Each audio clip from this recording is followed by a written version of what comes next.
హరి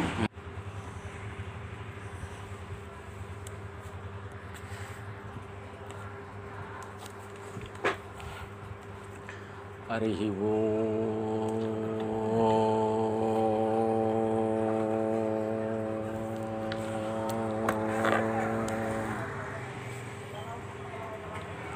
జగతాం గురువో నిత్యం శంకరాచార్యరూపిణః స్మరణే మోక్షదాతారః కామకోటిమఠేశ్వరాः శ్రీచంద్రశేఖర జయశంకర విజయసజ్ఞకాः వయమింద్ర సరస్వత్యో అవంతు మూర్తిత్రయాత్మకాः ప్రజ్ఞా బ్రహ్మపదజ్ఞా యశరసజ్ఞాత తాత్వితజ్ఞా చిత్తం దేవ్యాయత్తం వందేతం చంద్రశేఖరేంద్ర యతిం.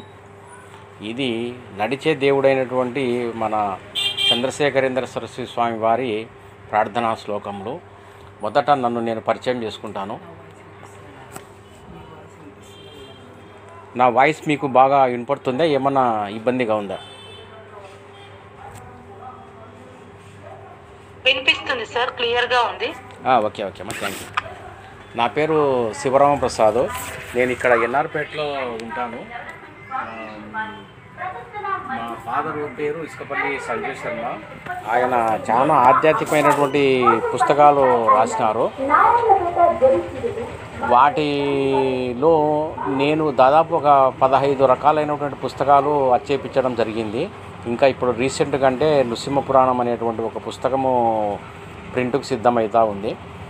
నాకు ఇక్కడ కొత్తపేటలో ఉన్నప్పుడు సతీష్ యొక్క పరిచయ భాగ్యం అనేది జరిగింది. నేను సతీష్ షాప్కి ఎదురుగా ఉండేటువంటి అపార్ట్మెంట్లో ఉండినాను బాడెగకు. అప్పటి నుంచి నాకు సతీష్ పరిచయము. మా ఫాదర్కు ఇసుకపల్లి సంజయ్ శర్మ గారికి పరమాచార్యుల వారి దర్శన భాగ్యం కలిగేదానికంటే ముందు ఆయన నంద్యాల దగ్గర, మనము నంద్యాల నుంచి మహానంది పోయే దారిలో ఉల్లిగడ్డల బొల్లారం అని ఒక ఊరు ఉంది. అక్కడ ఒక ఆయన సిద్ధపురుషుడు ఉండినాడు. ఆయన ఎటువంటి వాడు అంటే ఆ కాలంలోనే ఎన్నో సంవత్సరాలు హిమాలయాల్లో తపస్సు చేసినటువంటి మహా తపస్వి ఆయన, సిద్ధపురుషుడు. ఆయన దగ్గరికి మా ఫాదరు ఆయన దర్శనం కోసం పోవడం, ఏదైనా సమస్య ఉన్నప్పుడు ఏదైనా ఆయన మంత్రమో ఏదో అవి చెప్పించుకోవడం, రహస్యాలు చెప్పించుకోవడం అట్లా జరుగుతూ ఉండింది. కొంతకాలం వారిద్దరి మధ్య అటువంటి అనుబంధం జరిగిన తర్వాత కొంతకాలానికి ఆయన సిద్ధి పొందినారు. సిద్ధి పొందిన తర్వాత మా ఫాదర్ ఎప్పుడూ అనుకునేవాడు మనసులో, అరే అటువంటి సిద్ధపురుషుడిని మళ్ళీ నేను కలుసుకుంటానో లేదో ఈ భవిష్యత్తులో అనేటువంటి ఆలోచన ఆయనలో ఉండింది. అప్పుడు ఏం జరిగిందంటే, మనకు ఈ ఇలస్ట్రేటెడ్ వీక్లీ అని ఒకటి మ్యాగజైన్ వచ్చేది, ఒక పేపర్. అది దాంట్లో ఒకసారి పరమాచార్యుల వారి గురించినటువంటి ఒక ఆర్టికల్ వచ్చింది. ఆయన నిలువెత్తు ఫోటో ప్లస్ ఆయన గురించినటువంటి ఆర్టికల్ దాంట్లో రావడం జరిగింది. మా ఫాదర్ దాన్ని చదివినారు. చదివి సరే ఈ స్వామివారిని దర్శనం చేసుకోవాలనే ఉద్దేశంతో మా ఊరు నుంచి తిరుపతి పోయి తిరుపతిలో వెంకటేశ్వర స్వామి దర్శనం చేసుకొని అక్కడి నుంచి కాంచీపురం పోయినారు. కాంచీపురం పోతే కాంచీపురంలో వాళ్ళు ఉండేటువంటి మఠానికి దగ్గరలో సమీపంలో ఒక చోట స్వామివారు ఉన్నారని తెలిసింది. సరే అని ఆయన స్వామివారి దర్శనం కోసం అక్కడికి పోయినారు. పోతే అక్కడ మామూలుగా స్వామివారు ఈ చంద్రమౌళీశ్వర స్వామివారు పూజ చేస్తూ ఉండినారు. అది అయిన తర్వాత అందరికీ భక్తులందరికీ తీర్థం ఇస్తూ ఉండినారు. అప్పుడు ఈయన కొత్తవాడు కాబట్టి కొంత వచ్చినటువంటి భక్తులకు వెనకల వైపు కూర్చొని ఉండినారు. స్వామివారు శిష్యుని పిలిచి అక్కడ కూర్చున్న వ్యక్తిని పిలుచుకొని రాపని చెప్పి పంపించినారు. ఆయన శిష్యుడు వచ్చి మా ఫాదర్ దగ్గరకు వచ్చి స్వామివారు నేను రమ్మంటున్నారని చెప్పి స్వామివారి దగ్గరికి పిలుచుకొని పోయినారు. పిలుచుకొని పోతే స్వామి తీర్థము అది స్వామి దగ్గర ఉండింది. తీర్థం ఇస్తూ స్వామివారు అడిగినారు, మీది ఏ ఊరు అని అడిగినారు. అంటే ఈయన మాది నంద్యాల దగ్గర అహోబిలం దగ్గర మాది చందలూరు అనే పల్లెటూరు. ఇంకా ఆ పల్లెటూరు పేరు చెప్పడం కంటే ఆయన ఏం చెప్పినారంటే నంద్యాల అని చెప్పినారు. ఫస్ట్ నంద్యాల అంటే నంద్యాలనా అని అడిగినారు. ఆయన కాదు స్వామి అహోబిలం దగ్గర ఒక పల్లెటూరు మాది చందలూరు అనే ఊరు అని చెప్పినాడు. అప్పుడు స్వామి అహోబిలంలో పెద్ద పులులు ఉంటాయా అని అడిగినారు. అంటే స్వామి ఉండి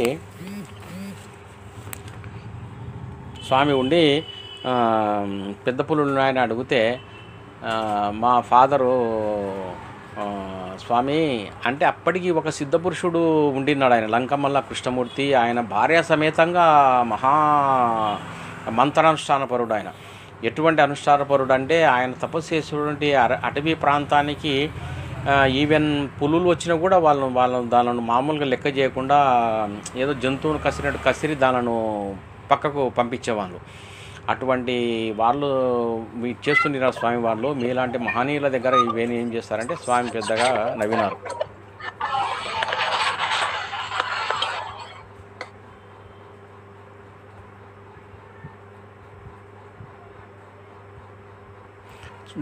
నవ్వడంతో మా ఫాదర్కు కొంచెము స్వామివారు అంటే కొంత ఆయన దగ్గర కొంత చనువు, కొంత ఇది అనేటువంటిది ఏర్పడి కొంత ఫ్రీగా మాట్లాడగలుగుతూ అప్పుడు ఆయన చెప్తూ ఏమన్నారంటే, నాకు ఇట్లా రచనా వ్యాసంగంలో ఎక్కువ ఆసక్తి ఉంది స్వామి, ఏదైనా పుస్తకం రాయాలనేటువంటిది నాకు పెద్ద కోరిక ఉంది అని స్వామివారిని అడిగినారు. అప్పుడు స్వామివారు సుందరకాండలో మనకు 68 రోజులు పారాయణం చేసేటువంటి విధానం ఒకటిది. అంటే సప్తసతి పారాయణం అంటారు దాన్ని. అంటే వారం రోజులలో పుస్తకం అట్లా పారాయణం అవుతూ వస్తున్నటువంటి పద్ధతి ఒకటి ఉంది. ఆ పద్ధతిలోనూ సుందరకాండ పారాయణం చేయమని చెప్పినారు. చెప్తే స్వామివారి దగ్గర అప్పుడు ఆయన సెలవు తీసుకొని ఆయన ఆశీర్వచనం తీసుకొని వచ్చేసినారు. అట్లా మా ఫాదర్కి స్వామివారితో పరిచయం అనేటువంటిది మొట్టమొదట కలగడం అనేటువంటిది జరిగింది.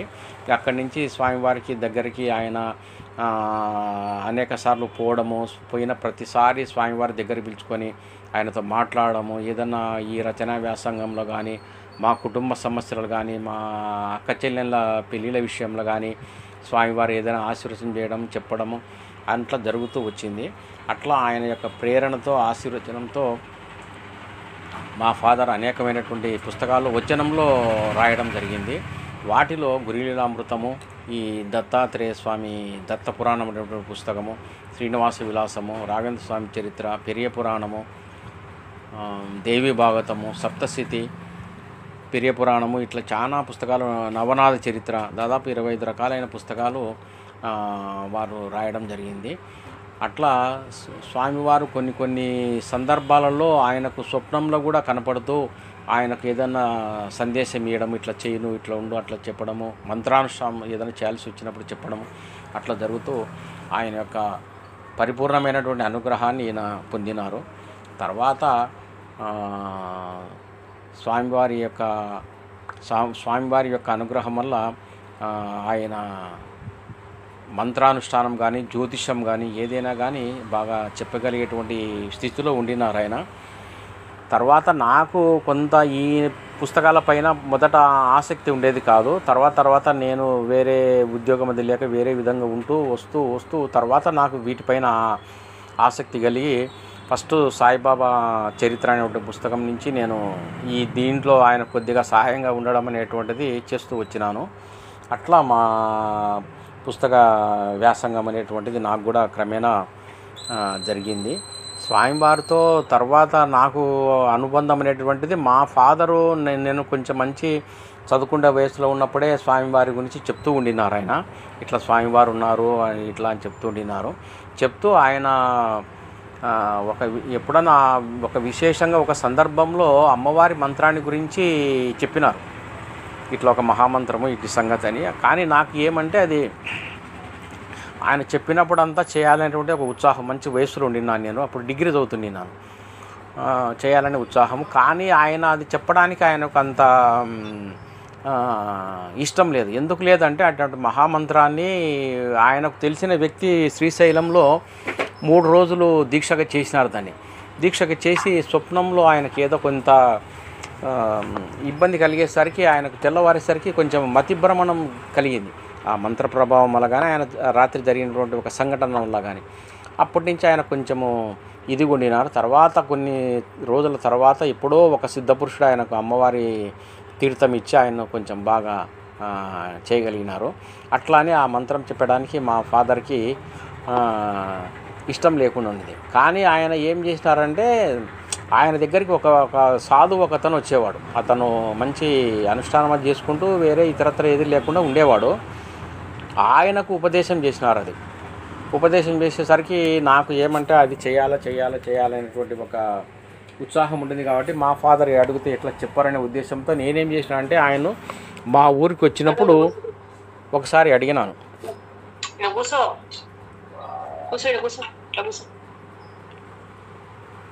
ఒకసారి అడిగినాను, ఆ సాధువుని అడిగినాను ఏమి ఆ మంత్రము ఎట్లా ఏమంటే, అప్పుడు ఆయన సాధువు నాకు ఆ మంత్రం అనేటువంటిది, ఈ మంత్రము ఇట్లా ఈ బీజాక్షరాలు ఉంటాయని ఇట్లా అని చెప్పినారు.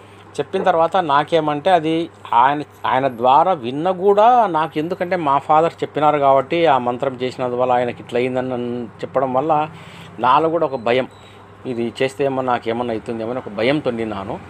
అప్పుడు మహనీయుడు ఆయన 1986లో నాకు స్వప్నంలో కనపడి, నేను ఆయన సన్నిధికి పోయి నేను ఇట్లా పలాని మంత్రం చేసుకుంటాను అన్నప్పుడు ఆయన ఆశీర్వచనం చేసినాడు, చేసుకొని చెప్పినారు. అది స్వప్నం వచ్చింది నాకు. తర్వాత నేను మళ్ళీ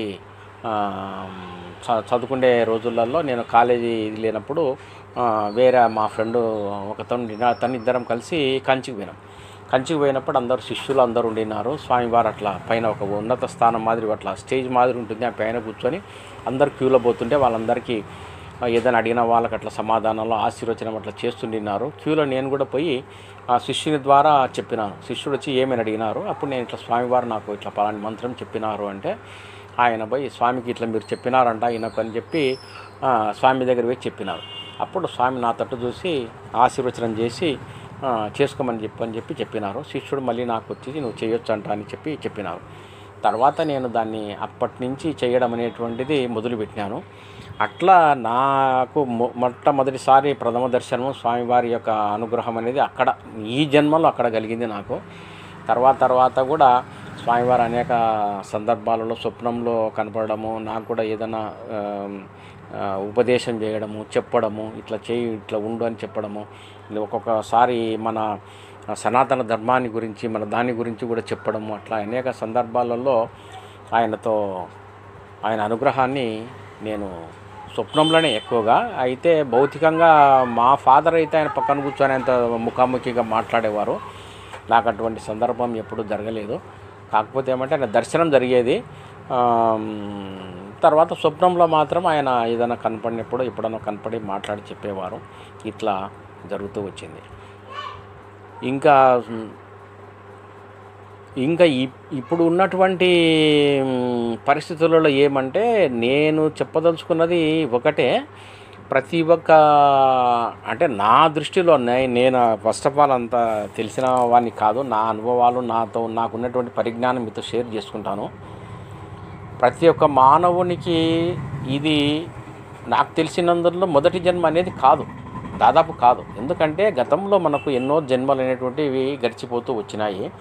సరే, మన పూర్వజన్మ పుణ్యమో పాపమో దానివల్ల ఏదో మనకి ఇటువంటి జన్మ అనేది ఒకటి వచ్చింది. కాకపోతే దీనివల్ల మనం పూర్వంలో చేసినటువంటి కొన్ని సాధనలు, కొన్ని సంఘటనలు, మనకు కొంత దేవుని యొక్క అనుగ్రహం, గురువుల యొక్క అనుగ్రహం ఉంది కాబట్టి అది ఖచ్చితంగా మనం ఎట్లా చెప్పగలమంటే, ఎప్పుడైతే ఇటువంటి విషయాల మీద, సత్సంగాల మీద, పుస్తకాల మీద, మంత్రానుష్ఠానపైన, గురువులపైన మనకు దృష్టి ఉందో వాటి వైపు మనం లాగబడుతున్నామో, సంసార బాధలు ఇవి అంతా ఉన్నప్పటికీ కూడా వీటివైపు ఎప్పుడైతే మనం ప్రేరేపింపబడుతున్నామో అది మనకు ఖచ్చితంగా ఒక నిదర్శనం ఉంది అనే దానికి. కాబట్టి ఈ టైంని మనము ఖచ్చితంగా కూడా సద్వినియోగం చేసుకోవాలా. సద్వినియోగం చేసుకొని ప్రతి ఒక్కటి మనకు తెలియని విషయాలు మనకు ఉన్నటువంటి గురువుల ద్వారా కానీ లేకుంటే సాధకుల వల్ల కానీ ఇక్కడ ఖచ్చితంగా మనకు కరెక్ట్గా తెలిసిన వారు వీళ్ళు చెప్పగలరు అనేటువంటి వాళ్ళ ద్వారా కానీ మనం తెలుసుకుంటూ ముందుకు పోతూ ఉండాలా.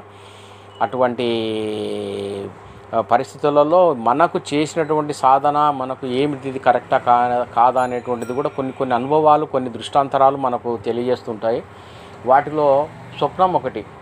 స్వప్నంలో మాకు ఏదైనా జరగబోయేటువంటి ఒక సంఘటన ముందే మనకు కనపడము, కనపడిన తర్వాత అది కొద్ది రోజులనే, సమీప భవిష్యత్తులో అంటే ఒక వారం రోజులనో 10 రోజులనో లేకుంటే ఒక 3-4 రోజులనో అది మనకు భవిష్యత్తులో జరగడము, తర్వాత మనం ఏదైనా సంకల్పం చేసుకుని ఇది కావాలనుకున్నప్పుడు అట్లా జరగడము, ఇవన్నీ కూడా మనకు తర్వాత ధ్యానం చేసుకునే వాళ్ళకు కూడా చాలా అనుభవాలు వాళ్ళకు ఉంటాయి. ఇట్లా మంత్రానుష్ఠాన పొరలకు కానీ దీనివల్ల ఈ రూట్లో ఉండేటువంటి వాళ్ళకు కానీ ఇవన్నీ కూడా కలుగుతూ ఉంటాయి. కాబట్టి ఈ సాధన అనేటువంటిదే ఎంతసేపు మనం మాట్లాడుకున్నా కూడా ఏమిటిదంటే సాధన సాధన సాధన. ఇది ఎటువంటి పరిస్థితులలో మనకు ఏదైతే ఉపదేశం ఉందో, ఏదైతే మనకు అలవాటు ఉందో దాన్ని మాత్రమే ముందుకు కొనసాగించుకుంటూ ముందుకు పోతూ ఉండాలా.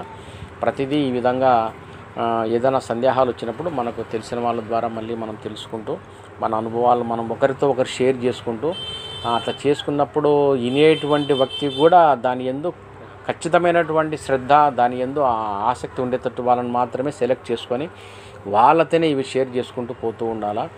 ఇట్లా మనం చేసుకుంటూ ఉండడం వల్ల అనేకమైనటువంటి ఆధ్యాత్మికంలో ఉన్నటువంటి గొప్ప రహస్యం ఏమిటంటే, గృహస్థాశ్రమంలో ఉన్నప్పుడు మనకు ఋషి సాంప్రదాయంలో ఎట్లుంది అంటే, కేవలము దేవుడు దైవము ఆధ్యాత్మికంగా మన యొక్క ఎదుగుదల అనేటువంటిదే లేకుండా కొన్ని బాధ్యతలు, బరువులు, కొన్ని కష్టాలు ఉంటాయి కాబట్టి వాటిని కూడా తీర్చుకునేదానికి కూడా వాళ్ళు మంత్రము, యంత్రము, తంత్రము ఇట్లా దీనిలలో కూడా మనకు అందుబాటులో ఉన్నాయి. వాటిని కూడా మనం సద్వినియోగం చేసుకుంటూ, అంటే మొత్తం మీద ఏమిటిదంటే కాలం అనేటువంటిది ఖచ్చితంగా సద్వినియోగింపబడాలా. అది మన యొక్క కుటుంబ వృద్ధి కానీ మనకు కానీ ఖచ్చితంగా అది కనెక్ట్ అయి ఉండేటట్టు మనం ప్లాన్ చేసుకుంటూ మనము ముందుకు పోతూ ఉండాలి. ఈ విధంగా పోయినప్పుడు మాత్రమే మన యొక్క జన్మ అనేటువంటిది సార్థకమవుతుంది. లేకపోతే అది ఏమవుతుందంటే నిరర్థకమైపోతుంది. ఇది మాత్రము ఎంతో పెద్దలు వాళ్ళ అనుభవములు చెప్పినటువంటి మాట. కాబట్టి ప్రతి ఒక్కరూ ఈ విధమైనటువంటి సాధనలో ఈ విధమైనటువంటి విషయాలను గురువుల దగ్గర కూడా మనం ఎటువంటి పరిస్థితులలో మోసపోకుండా ఎవరికైతే వీటి మీద ఒక విధమైనటువంటి అవగాహన ఉందో, సాధన ఉందో అటువంటి వాళ్ళ దగ్గర మాత్రమే ఇవన్నీ తెలుసుకుంటూ ముందుకు పోవాలని చెప్పడం జరుగుతూ ఉంది. తర్వాత పరమాచార్యుల వారి లీలలు, వారి అనుగ్రహాలు వాళ్ళవి చెప్పాలంటే అది నాలాంటి వానికి సాధ్యమయ్యే పని అస్సలు కానే కాదు. ఎందుకంటే ఆయన సాక్షాత్తు పరమేశ్వరుని యొక్క అనుగ్రహం. అది ఆదిశంకరాచార్యుల వారు ఎప్పుడో 2500 సంవత్సరాల కిందట ఏ అవతారాన్ని అయితే దాల్చినారో అటువంటి వారు మరీ మనము జీవించినటువంటి రోజులలో ఆయన మనం ఉన్నటువంటి టైంలో మన కాంటెంపరీగా ఉండడం అనేటువంటిది అది చాలా చాలా చాలా గొప్ప అదృష్టం మనకు. ఆయన చేసినటువంటి సంఘటనలన్నీ కూడా మన హిందూ సనాతన ధర్మానికి అభివృద్ధికి మనం తరించడానికి ఎన్నో మార్గాలను, ఎన్నో ఉపదేశాలను, ఎన్నో ఆలయాలను నిర్మించడం కానీ, పునరుద్ధరణ కానీ, అసలు ఆయన విశ్వరూప యాత్ర అని ఒక 20 సంవత్సరాల పాటు మన భారతదేశం అంతా కూడా ఆయన పాదయాత్రతో పర్యటించినప్పుడు ఆయన మకాం చేసేటువంటి ప్రదేశం కూడా దాదాపుగా ఆయన జీర్ణోద్ధరణకు ఉన్నటువంటి ఆలయాన్ని మాత్రమే వాళ్ళు సెలెక్ట్ చేసుకునేవారు. ఎందుకంటే ఆయన అక్కడ మకాం చేసినప్పుడు పెద్దటువంటి మహానుభావులు, ధనవంతులు అక్కడికి వచ్చినప్పుడు అక్కడ ఆలయం అనేటువంటిది అభివృద్ధి చెందేది. అట్లా ఆయన చేసుకుంటూ ప్రతి ఒక్కటి మన సనాతన ధర్మానికి భవిష్యత్తును ఆయన ఈవెన్ రాజ్యాంగం మనకు స్వతంత్రము రాకముందు కూడా రాజ్యాంగం అనేటువంటిది రాజ్యాంగం రాసుకునేటప్పుడు కూడా ఆయన తన యొక్క శిష్యులను తనకున్నటువంటి పరివారాన్ని పంపించి రాజ్యాంగంలో మతం అనేటువంటిది ఒక హక్కుగా ఉండాలా, ఇది తర్వాత రాజ్యాంగంలో ఇటువంటిది లేకపోయినప్పుడు మన హిందువులకు ఇబ్బంది అవుతుందనే ఉద్దేశంతో అంత ముందు జాగ్రత్తగా ముందు చూపుతూ ఆయన చేసినటువంటి సంఘటన కూడా ఉంది. తర్వాత ఆయన చేసినటువంటి లీలలు, అద్భుతాలు స్వప్నంలో కానీ నిజ జీవితంలో కానీ చాలా మందికి చాలా అనుభవాలు ఉన్నాయి. కొన్ని నేను చెప్పుకుంటే ఏమవుతుందంటే అది కొంచెం నా గురించి నేను ఎక్కువగా చెప్పుకున్నట్టు ఉంటుంది. కాబట్టి మా ఫాదర్కు జరిగినటువంటి కొన్ని సంఘటనలు మీతో షేర్ చేసుకుంటాను. మొట్టమొదటిది మా పెద్దక్క ఉండేది, ఆమె పేరు జానకమ్మ అని. ఆమె వివాహ విషయంలో మా ఫాదరు స్వామివారి దర్శనానికి పోయినారు. అప్పటికి ఆమె పెళ్లి కాకముందు జరిగినటువంటి సంఘటన ఇది. పోయినప్పుడు స్వామివారు అనుగ్రహించి నీ ప్రమేయమే లేకుండా వివాహం జరుగుతుంది, నువ్వు ఆలోచించవద్దు, నిశ్చింతంగా ఉండన్నట్టు చెప్పినారు. అప్పుడు ఆ స్వామివారు ఆ మాట అనేసరికి మా ఫాదర్ కొంత అనుమానపడినారు. నీ ప్రమేయమే లేకుండా అంటే కూతురు పెళ్ళి నా ప్రమేయం లేకుండా జరగడం ఏమిటిదేంది అని ఆయన ఒక ఆలోచన అయ్యేసరికి స్వామివారు ఈయన అంతరార్థాన్ని కనుక్కొని నువ్వు మళ్ళీ మనవరాళ్ళతో లక్షణంగా ఉంటావని మళ్ళీ ఆశీర్వచనం చేసినారు. సరే స్వామివారు ఆశీర్వచనం చేసుకొని ఆయన వచ్చిన తర్వాత పెళ్ళి ముహూర్తము అంతా ఆయన అన్నీ ఏర్పాటు చేసుకున్న తర్వాత అక్కడ ఏమంటే పెళ్ళి ముహూర్త సమయానికి మా అమ్మ బయట జరిగింది. అందువల్ల ఆయనకి అక్కడ ఏం జరిగిందంటే వీళ్ళు మా అమ్మ నాయన పీటల మీద కూర్చోకొని పెళ్లి చేయకూడదు కాబట్టి మా చిన్నాయన మా పిన్నమ్మ కూర్చొని పెళ్లి చేసినారు. అంటే ఎప్పుడో జరిగేటువంటి భవిష్యత్తును కూడా ఆయన నీ ప్రమేయం లేకుండా పెళ్లి జరుగుతుంది అంటే దాంట్లో అంతరార్థము అది. అట్లా ఆయన ఎంతటి భవిష్యత్తును ఎంతో దూరంలో ఉండేటువంటి భవిష్యత్తును కూడా చెప్పేటువంటి మహనీయులు ఆయన. తర్వాత మాది వ్యవసాయాధారమైనటువంటి కుటుంబము. మా ఫాదరు ఒకసారి స్వామివారి దర్శనానికి పోయేదానికి ఆయన దగ్గర పాపం డబ్బులు లేకుండా కంచి పోయి రావాలంటే ఏదో కొంచెం ఖర్చులో అది కూడా లేని పరిస్థితులలో మా చిన్నాయన గారు ఉండి మా పిన్నమ్మను మా మేనత్తను ఈ స్వామివారి దర్శనానికి తీసుకొని పోని చెప్పి మా నాయన కొంత డబ్బులు ఇచ్చినారు. అప్పుడు ఆయన స్వామివారి దర్శనానికి పోయినారు వాళ్ళతో పాటు. పోయిన తర్వాత స్వామివారి దర్శనం అయింది, ఏదో మాట్లాడినారు ఆయన. ఇంకా తిరిగి వచ్చేటప్పుడు మా ఫాదర్ ఆయనకు నమస్కారం చేసుకుంటూ, ఇంకా నేను భవిష్యత్తులో స్వామి దర్శనం చేసుకుంటానో లేదో, ఎవరో డబ్బులు ఇచ్చి ఆర్థిక సాయం చేస్తే నేను ఈరోజు రావాల్సి వచ్చిన పరిస్థితి వచ్చింది, ఇంకా నేను స్వామివారి దర్శనానికి రాలేనేమో అనుకొని ఆయన స్వామివారికి నమస్కారం చేసుకుంటుంటే స్వామి ఈయన ముఖ కవలికను ఈయన మనసులో ఉన్నటువంటి భావాలను ఆయన కనిపెట్టి ఎంబడే చెయ్యెత్తి ఆశీర్వచనం చేస్తూ, నీటిపారుదల గుండా నువ్వు అభివృద్ధిలోకి వస్తావు, నువ్వు భయపడాల్సిన పని లేదని చెప్పి ఆశీర్వచనం చేసినారు. అదేవిధంగా ఆయన యొక్క అంటే అది జరిగిన తర్వాత ఎన్నో సంవత్సరాల తర్వాత మా ఊరికి గవర్నమెంట్ ఒక చెరువు తవ్వడము, ఆ చెరువు కింద ఉన్న మా పొలం మాకు అక్కడ ఉండడం ఒక 54 ఎకరాలు అది ఇరిగేట్ కావడం అంతా కూడా జరిగింది. తర్వాత కూడా మళ్ళీ తెలుగంగ కాలువ రావడము, తెలుగంగ కాలువ ద్వారా కూడా ఆ పొలాలన్నీ పంట పొలాలు కావడం జరిగింది. అంటే ఎంతటి మహనీయుడు అంటే ఆయన చెప్పేటువంటి నోటి నుంచి ఏ మాట వచ్చినా అది ఇంకా సత్యమైపోయేది, దాంట్లో మళ్ళీ రెండో ఆలోచన అనేది లేకుండా కూడా జరిగేది. అటువంటి సంఘటనలు ఇట్లాంటివన్నీ ఎన్నో ఉన్నాయి. నాకు తెలిసినంతలో ఏమంటే ఇప్పుడు మన మధ్యలో లేడు ఆయన, మీ వినే వాళ్ళల్లో ఎవరో ఆయనను దర్శించి ఉండకపోవచ్చు, కానీ మీరు ఎటువంటి పరిస్థితులలో ఆ సంశయం పెట్టుకోవాల్సిన అవసరం లేదు.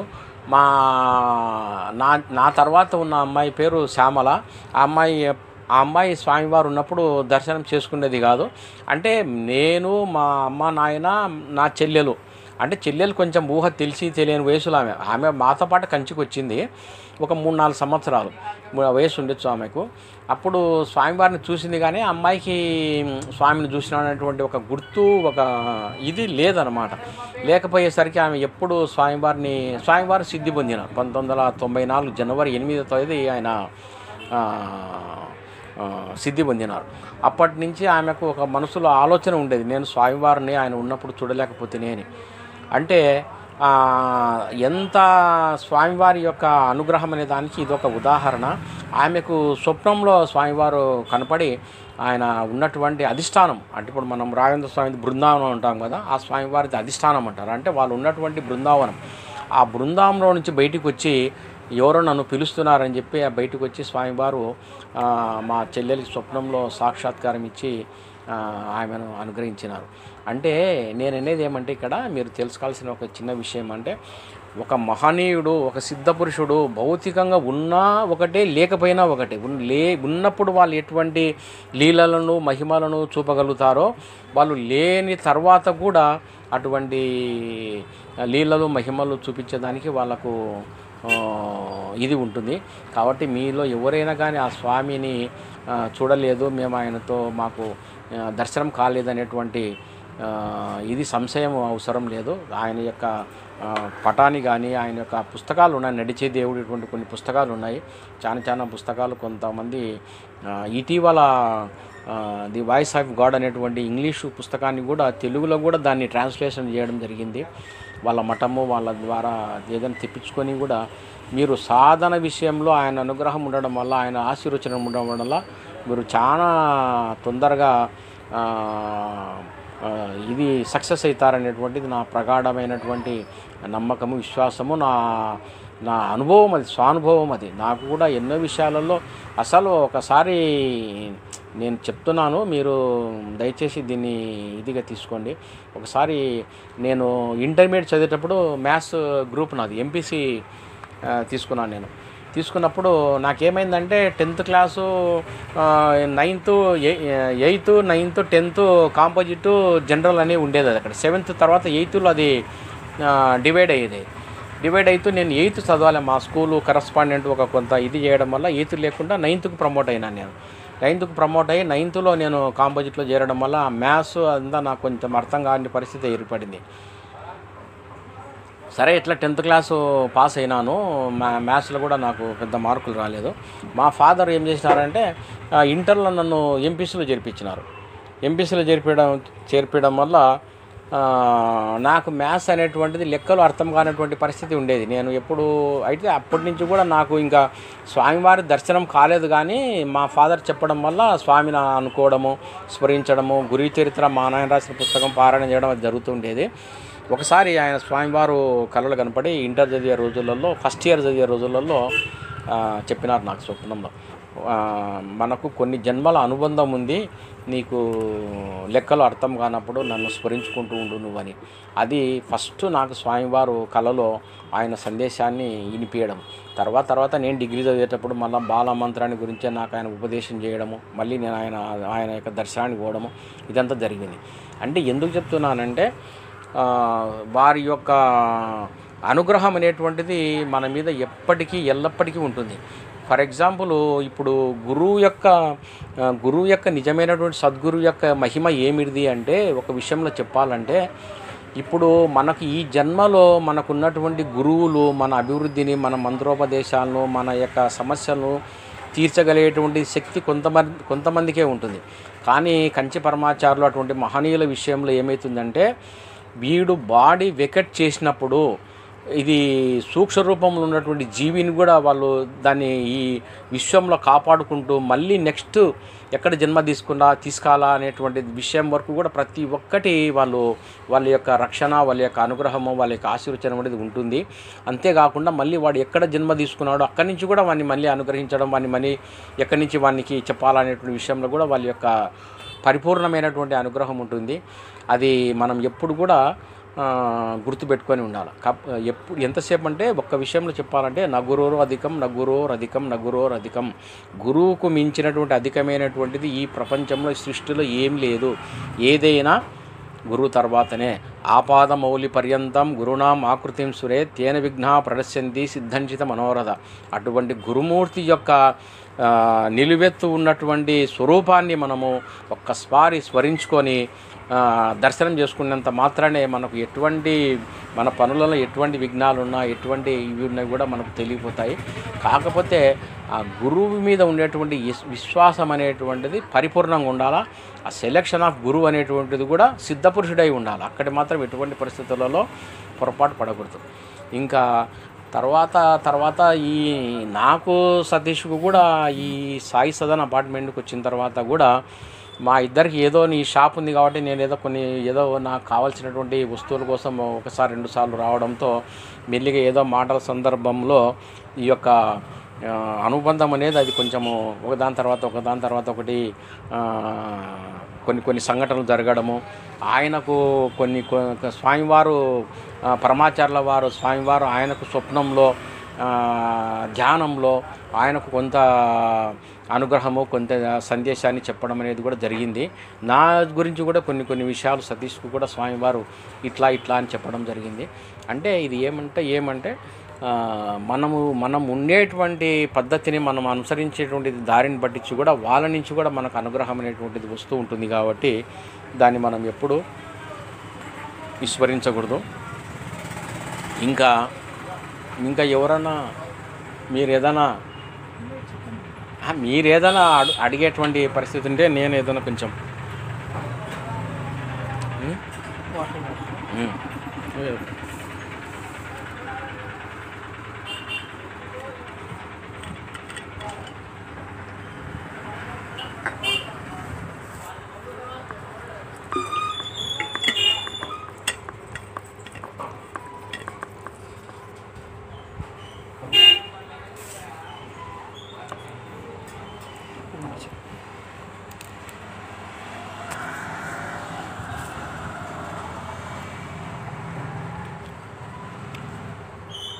ఇప్- సప్తశతిలో మనకు ఒక ఆ, శ్లోకం ఉంది. సప్తశతి మీలో చాలామందికి కథ మూల కథ ఏమిటిది అనేది తెలిసే ఉంటుంది.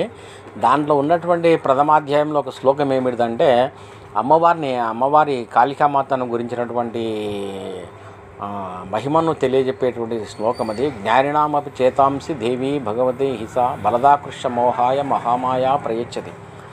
అక్కడ ఆ కథ కూడా మీకు సూక్ష్మంగా చెప్తాను. అక్కడ సురధుడు అనేటువంటి రాజు సమాధి అయినటువంటి ఒక వర్తకం చేసేటువంటి ఒక వైశ్యుడు ఇద్దరు కూడా వాళ్ళ కుటుంబ సభ్యుల చేతనే మోసబడి అరణ్య ప్రాంతంలో సుమేధసుడు అనేటువంటి ఒక ముని ఆశ్రమం దగ్గర పరిసర ప్రాంతాల్లో వాళ్ళిద్దరు కలుసుకొని నువ్వెవరు అని ఇట్లా వాళ్ళని ఒకరి గురించి ఒకరు పరిచయం చేసుకున్నప్పుడు వారికి జరిగినటువంటి సంఘటనలు దాదాపు ఒకటే విధంగా ఉంటాయి. ఎందుకంటే వారిద్దరు కూడా కుటుంబ సభ్యుల చేతనే, అంటే ఈ వ్యాపారస్తుడు ఇంట్లో ఉండేటువంటి కుటుంబ సభ్యుల చేత వెడలగొట్టబడి ఉంటాడు.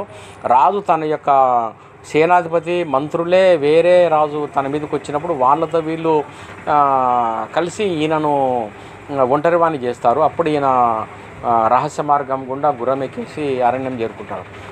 ఇట్లా ఇద్దరు మాట్లాడుకున్నప్పుడు వాళ్ళ ఆలోచనలు కూడా ఏ విధంగా ఉంటాయంటే, మనకి ఇంత వీళ్ళు మనలో మోసగిచ్చినా కూడా మనకు ఎందుకు వాళ్ళపైన ఉన్నటువంటి వ్యామోహం అనేది ఇంకా పోలేదు, ఎందుకు మనం వాళ్ళ గురించి ఎక్కువ ఆలోచిస్తున్నాము అని అనుకుంటూ ఆ సుమేధసుడు అనేటువంటి ముని యొక్క ఆశ్రమంలోకి పోయి అవన్నీ దర్శనం చేసుకొని వాళ్ళ గురించి వాళ్ళు పరిచయం చేసుకొని అడిగినప్పుడు ఆయన ఈ శ్లోకం చెప్తారు.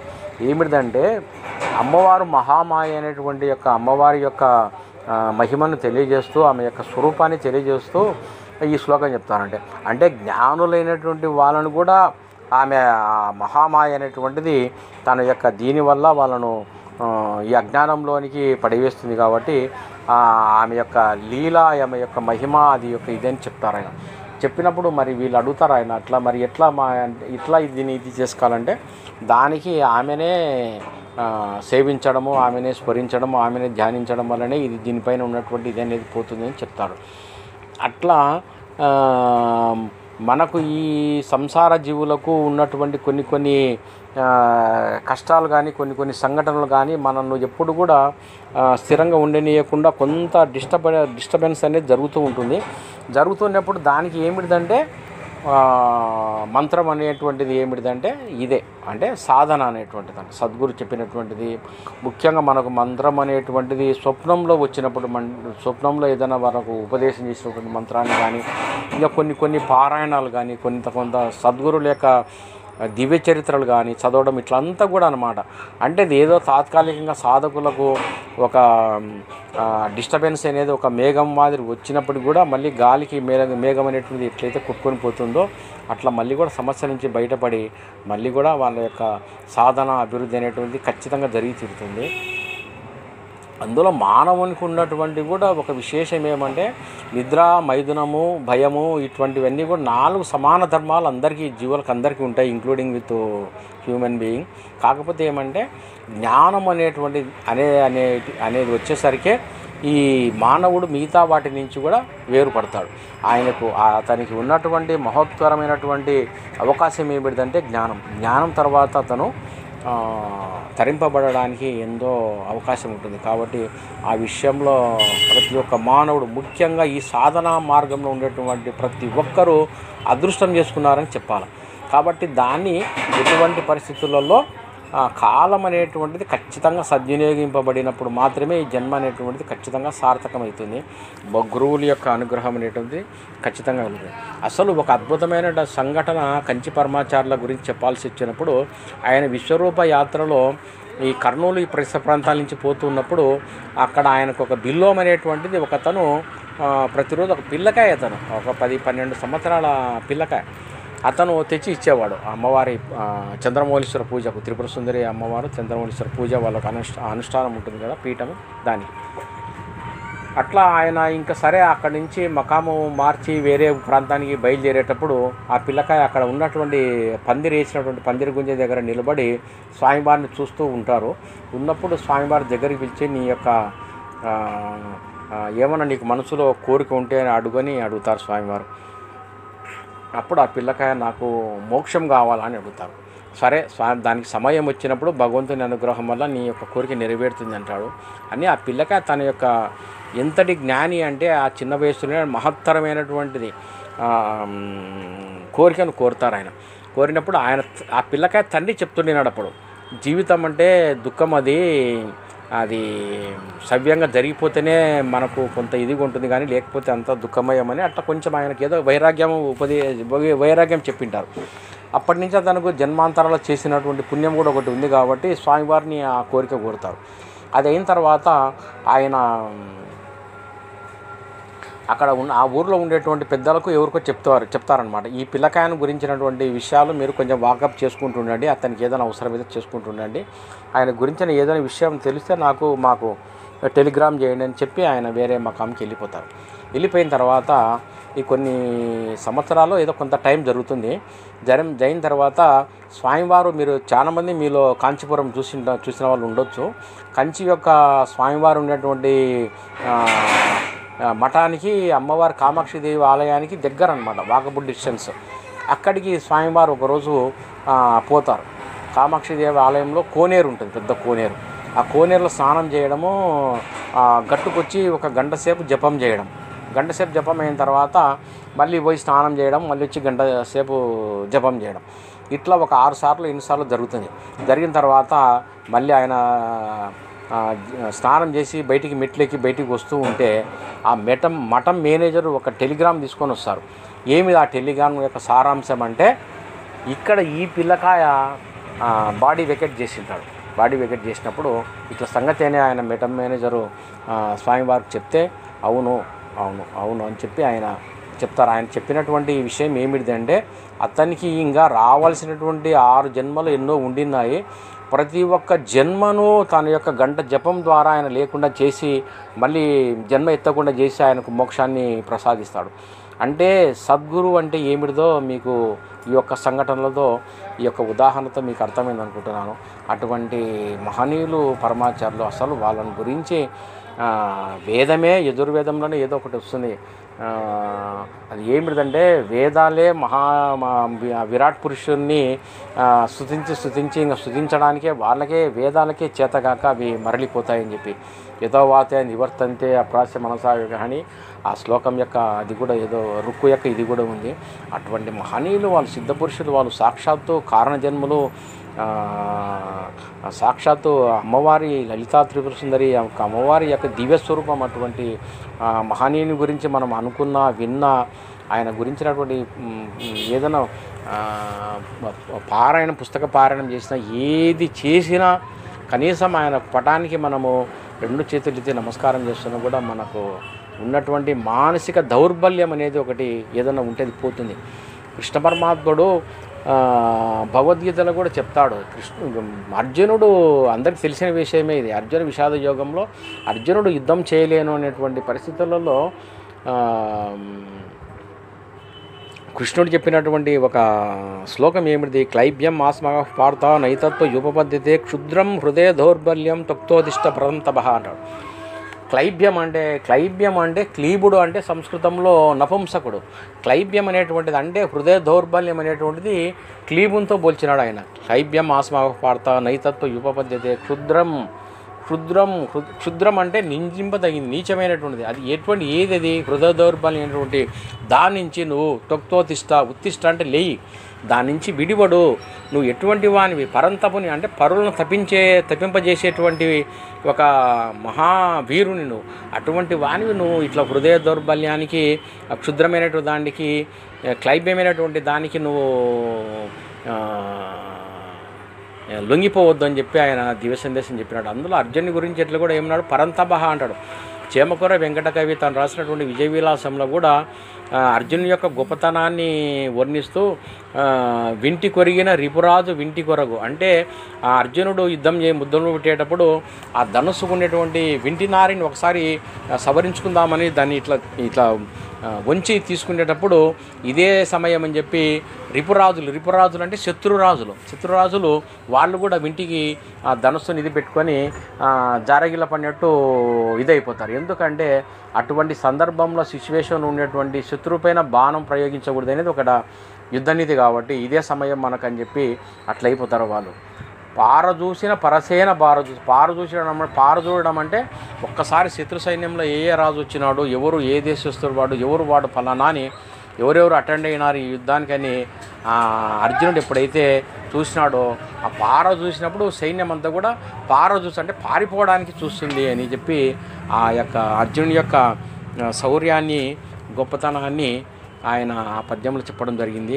అటువంటి వాడే ఇక్కడ మనం ఎందుకు ఆ సందర్భాన్ని మనము గుర్తు చేసుకుంటున్నామంటే అటువంటి మహనీయుడు వీరాది వీరుడైనటువంటి అర్జునుడు నరనారాయణలో ఒకటైనటువంటి అర్జునుడే ఒకానొక సమయంలో హృదయ దౌర్బల్యానికి మానసికమైనటువంటి క్షోభకు గురైనప్పుడు కృష్ణుడు చెప్పినటువంటి ఒక దివ్య సందేశం అది. కాబట్టి మన జీవితాలలో కూడా ఎప్పుడైనా అటువంటి సందర్భాలు అటువంటి ఏదైనా కష్టాలు ఎదురైనప్పుడు కూడా మనకున్నటువంటి నా యొక్క అభిప్రాయంలో పరమాచారులు అనేటువంటి ఒక మేరు పర్వతము మేరు శిఖరము మనకు ఉంది అనేటువంటి ఒక ధైర్యాన్ని నా జీవితంలో నేను ఎన్నో అనుభవాల ద్వారా సంఘటనల ద్వారా అసలు ఒక విషయంలో చెప్పాలంటే నేను ఏదైనా మానసిక క్షోభకు గురైనప్పుడు కూడా సతీష్ దగ్గరకు వచ్చి సతీష్ చెప్పినటువంటి మాటలను కూడా నేను విని అదే మళ్ళీ పూర్వం ఉన్నటువంటి ఉత్సాహంతో ఒక విధమైనటువంటి ధైర్యంతో ముందుకు వెళ్ళిపోయిన రోజులు ఎన్నో ఉన్నాయి. కాబట్టి ప్రతి ఒక్కరూ ఈ యొక్క సాధనా మార్గంలో దేనికి కూడా అధైర్యపడకుండా స్వామివారి యొక్క అనుగ్రహాన్ని ప్రతి ఒక్కరూ పొందాలనేటువంటిది నా యొక్క ప్రగాఢమైనటువంటి కోరిక. తర్వాత ఇప్పుడు మనకి ఇంకొకటి కూడా ఇది ఏమిటిదంటే సాధనా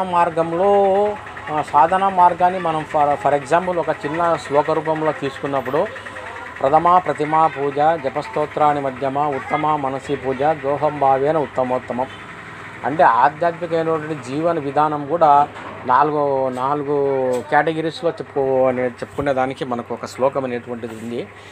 ఇప్పుడు ఫర్ ఎగ్జాంపుల్ మన ఎడ్యుకేషన్ అనేది కూడా ప్రతిమా పూజ అంటే మనం సపోజ్ ప్రైమరీ ఎడ్యుకేషన్ ఉంది 5th క్లాస్ వరకు, దాన్ని ఏమిటంటే సాధన మార్గంలో తీసుకున్నప్పుడు ప్రతిమా పూజ అంటే ఈ ఫోటోలను బొమ్మలను తర్వాత విగ్రహాలను పెట్టుకొని వాటి గంధం కుంకుమ బొట్లు పెట్టు పూలదండలు పెట్టుకుంటూ ఆ యొక్క మూర్తిలో మనం చూసుకుంటూ అనుభూతి పొందుతూ ఒక విధమైనటువంటి ఆధ్యాత్మికమైనటువంటి అనుభూతికి లోనవుతూ ఉంటాం.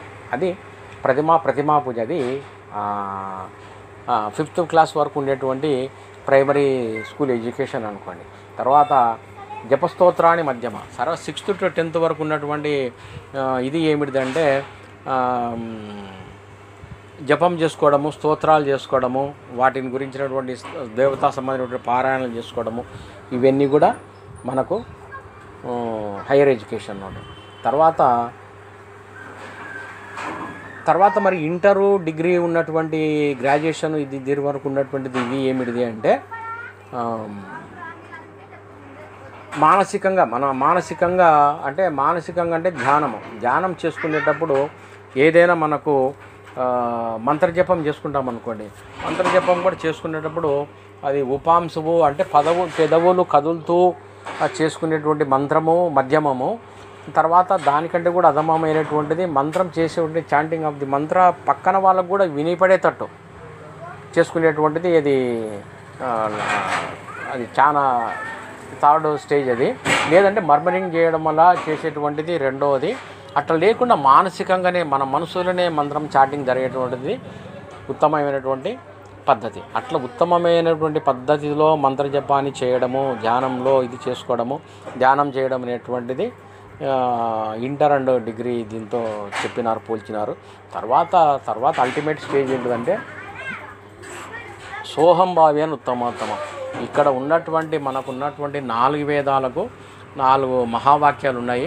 అహం బ్రహ్మస్మి, అయమాత్మ బ్రహ్మ, ప్రజ్ఞానం బ్రహ్మ, ఇటువంటివి ఒక్కొక్క వేదం నుంచి ఒక్కొక్క మహావాక్యము తీసుకోబడింది. ఆ మహావాక్యాన్ని విన్నటువంటి పీఠాధిపతులకు ఒక్కొక్కరికి ఒక్కొక్క రకంగా ఉపదేశం చేయడం జరుగుతుంది.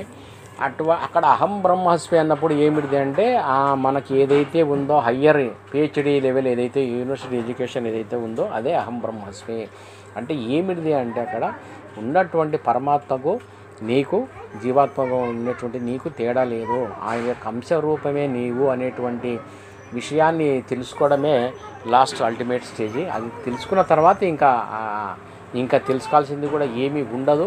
నువ్వే అటువంటి స్థితిలో ఉండిపోయి, అంటే ఇక్కడ మనకు ఆనందో బ్రహ్మ అంటారు. ఆనందో బ్రహ్మ అన్న బ్రహ్మవిద్ బ్రహ్మైవ భవతి అంటారు. అంటే బ్రహ్మను తెలుసుకున్నవాడు విత్ అనేటువంటి శబ్దానికి తెలుసుకోవడం అనేటువంటి ఒక అర్థం ఉంది, పదానికి అర్థం ఉంది. బ్రహ్మవిద్ బ్రహ్మైవ భవతి అంటే బ్రహ్మను తెలుసుకున్నవాడు బ్రహ్మమే అవుతున్నాడు. అంటే ఆనంద స్వరూపమైనటువంటి విషయాన్ని తెలుసుకున్న తర్వాత నువ్వు కూడా ఆనంద స్వరూపంగానే ఉండిపోతున్నావు. దానికి నీకు తేడా లేదు. దుఃఖం అనేటువంటిది మధ్యలో వచ్చింది కాబట్టి దానికి నీకు తేడా ఉంది అనేటువంటి ఒక భావనలో ఉన్నావు నువ్వు. అది తెలుసుకున్న తర్వాత ఇంకటువంటిది ఏమిటి ఉండదు అని. ఫర్ ఎగ్జాంపుల్, ఒక చోట ఒక గదిలో ఒక నిలువుటద్దం ఉంది. నిలువుటద్దము ఉంది. నిలువుటద్దం యొక్క ముందర ఒక 2 సంవత్సరాలు 3 సంవత్సరాల పిల్లకాయ, అంటే నడిచేటువంటి వయసులో ఉండే ఒక పిల్లకాయ అద్దం ముందు నిలబడినాడు అనుకుందాం. అప్పుడు ఏమవుతుంది, అతనికి తన ప్రతిబింబమే అద్దంలో కనపడుతుంది.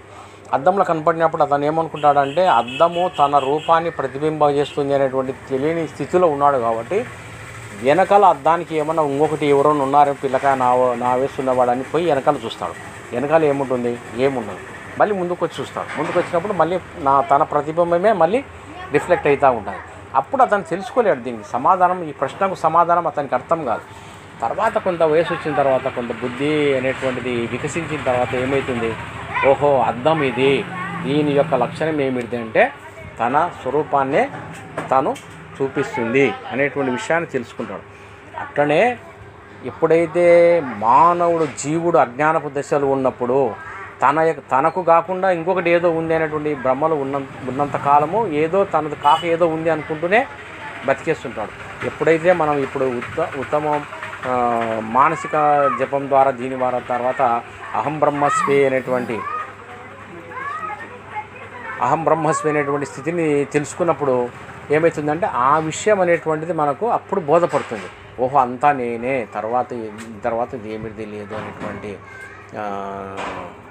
విషయం అర్థమైనప్పుడు అక్కడ ఆ స్థితిలో ఏమవుతుందంటే పూర్తి విధమైనటువంటి ఆనందం కలగడము, క్లారిటీ రావడము అది జరుగుతుంది. ఇవన్నీ జరగాలంటే మనకు అనేకమైనటువంటి మార్గాలు ఉన్నాయి.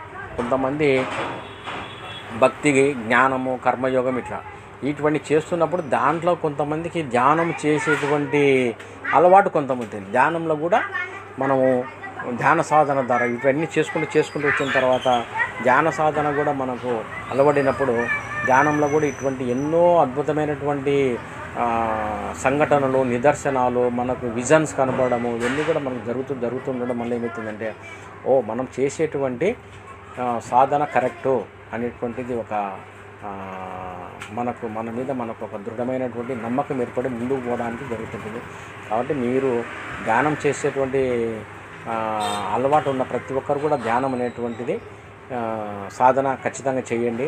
చేసినప్పుడు మీకు ఏమవుతుందంటే ఎవరో ఫర్ ఎగ్జాంపుల్ ఇప్పుడు కర్నూలు టు హైదరాబాదు ప్రయాణం ఉన్నప్పుడు హైదరాబాద్ పోయేచ్చినతను చెప్తాడు మనకి ఇట్లా పలానా కిలోమీటర్ దగ్గర పలాని మనము పోతూ ఉంటే పలాని కనిపిస్తాయి, పలాని విధంగా ఉంటుంది.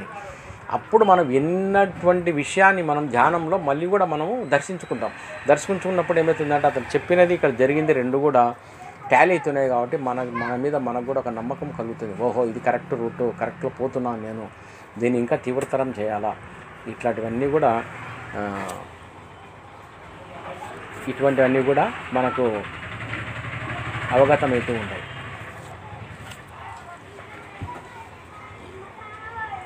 కాబట్టి ప్రతి ఒక్కరూ నా యొక్క ప్రగాఢమైనటువంటి విశ్వాసము మిమ్మల్ని అడిగేటువంటిది ఏమిటంటే ప్రతి ఒక్క దీన్ని మీరు సద్వినియోగం చేసుకోండి, సాధన చేయండి. ప్రతి ఒక్కరూ ఈ యొక్క ఆధ్యాత్మికమైనటువంటి ప్రపంచంలో ఉన్నత స్థాయిని చేరాలని ప్రతి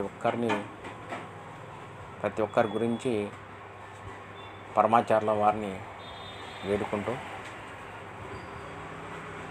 సెలవు మరి. Okay, thank you.